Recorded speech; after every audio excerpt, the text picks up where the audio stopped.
Salut folle jeunesse et bienvenue dans Spoiler, 3 minutes d'approximation non vérifiée dans les coulisses du cinéma. Et aujourd'hui, un long dimanche de fiançailles. Alien 4, Star Wars, Star Trek, Intouchable. Mais si, y a-t-il un pilote dans la... Mon curé chez les nudistes, le fabuleux destin d'Amélie Poulain. Ah...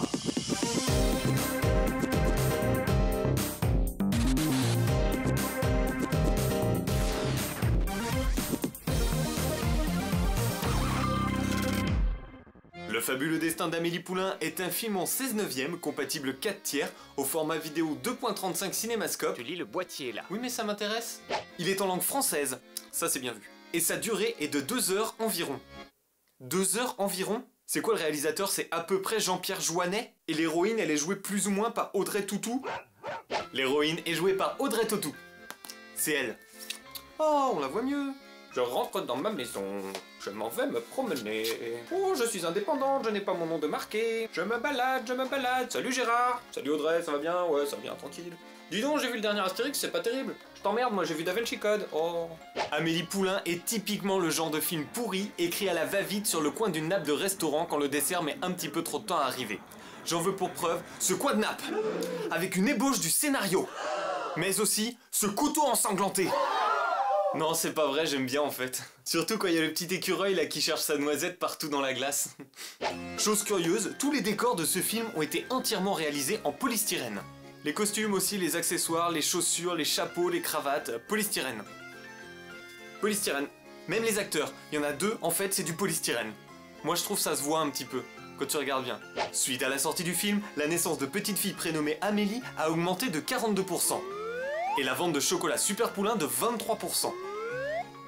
Oh, ça me fout. Si vous aimez la science-fiction, il y a une scène où 3 vaisseaux intersidéraux font la course au milieu d'une base intergalactique. Mais c'est pas dans ce film-là. C'est pas là-dedans. Mais il y a des trucs bien aussi. Il y a une lampe en forme de petit cochon.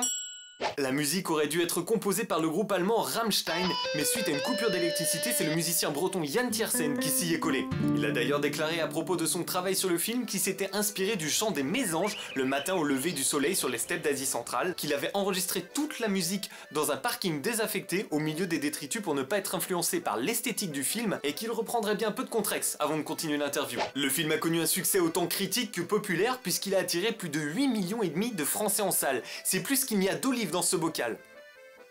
Et déjà, il y en a beaucoup, hein. Moi j'arrive pas à les finir. C'est peut-être parce que c'est dégueulasse les olives aussi. Pas bon. Pour finir, et en vrac, le pseudonyme d'Audrey Tautou vient du groupe Toto. La comédienne, enceinte pendant le tournage, a accouché de 2 jumeaux qui ont aujourd'hui 7 et 11 ans. Oh, c'est ça. Marion Cotillard, qui joue aussi dans le film, était trop dégoûtée parce qu'elle voulait le premier rôle et elle l'a même pas eu. La nulle. Marion Cotillard, elle joue pas dedans. Ah, elle joue même pas dans le film. Ouh, la honte, Marion Cotillard. Le réalisateur Michael Bay a racheté les droits du film en 2007 pour en faire un remake américain dont le titre provisoire est Le fabuleux destin d'Olivia Wardless contre les extraterrestres robots mutants de l'espace.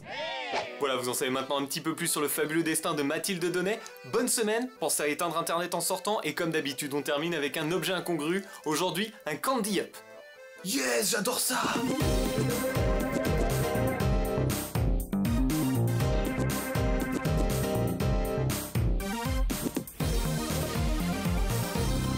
Le petit écureuil, il cherche sa noisette partout dans la glace. Il est trop mignon. J'aime bien, il fait cric cric cric cric comme ça. Ma noisette, ma noisette, ma noisette. Les autres ils disent oh bon, on sait pas où elle est ta noisette. Nous on n'est pas des chercheurs de noisettes. J'aime bien ce moment-là moi. Je trouve que c'est de la poésie.